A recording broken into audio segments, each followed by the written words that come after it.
Bonjour à tous, bienvenue sur ce nouveau tuto. Alors aujourd'hui, nous allons parler du SSO, qui est une nouveauté de la version 2024. Je vais vous expliquer concrètement ce que c'est et comment le mettre en place dans Wipsos. Donc le SSO est une technologie qui permet aux utilisateurs de s'authentifier une seule fois. Donc plus de login Wipsos et plus de mots de passe. Il y a plusieurs avantages à activer le SSO. Donc on va être sur des avantages qui sont en termes de fluidité, c'est-à-dire que ça va être relié directement à son utilisateur Windows et donc le lancement de Wipsos sera beaucoup plus rapide et ça renforce la sécurité du système. Pour les administrateurs, le SSO facilite la gestion et les accès des permissions. Concrètement, on va le mettre en place, nous, au niveau de Wipsos. Il va falloir s'assurer précédemment que le domaine est bien actif sur votre réseau, donc l'utilisateur est bien sur le domaine, au niveau de l'Active Directory. Pour pouvoir activer le SSO dans Wipsos, il va falloir lancer le cmiteladministrateur.exe.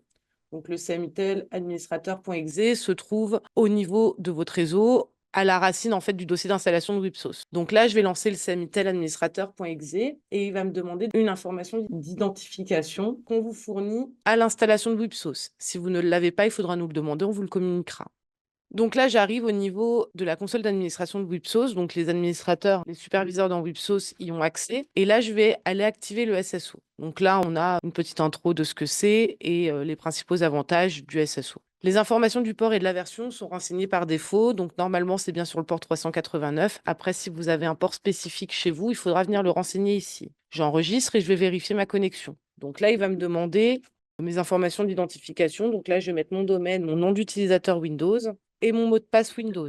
La connexion à mon domaine a bien abouti. Donc là, je vais venir fermer. Je vais lancer Wipsos. Donc avec mon identification.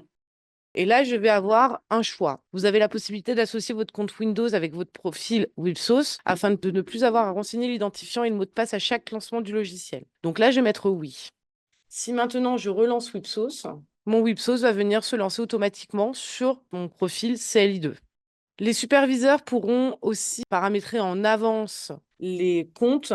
Donc là, moi, je vais venir m'identifier avec un autre profil pour lancer Wipsos avec un autre profil. Il vous suffit de maintenir la touche contrôle de votre clavier et on double-clique sur l'icône de Wipsos. Donc là, je vais pouvoir m'identifier pour pouvoir vous montrer l'administration. Là, j'ai eu sur la précédente connexion, CLI2, le message qui s'affichait associer automatiquement ma session Windows à mon profil. Sur la session CLI, ici, je vais pouvoir mettre le domaine et mon nom d'utilisateur. L'utilisateur n'aura pas de message qui demande si on souhaite lier le compte Wipsos au compte Windows. Donc, les superviseurs peuvent faire ça en amont. Par contre, effectivement, les utilisateurs n'auront pas cette fenêtre qui va venir s'afficher. Voilà, j'espère avoir été claire concernant l'activation du SSO. N'hésitez pas à nous joindre à la hotline si vous avez des questions ou si vous souhaitez le paramétrer. Bonne journée, au revoir.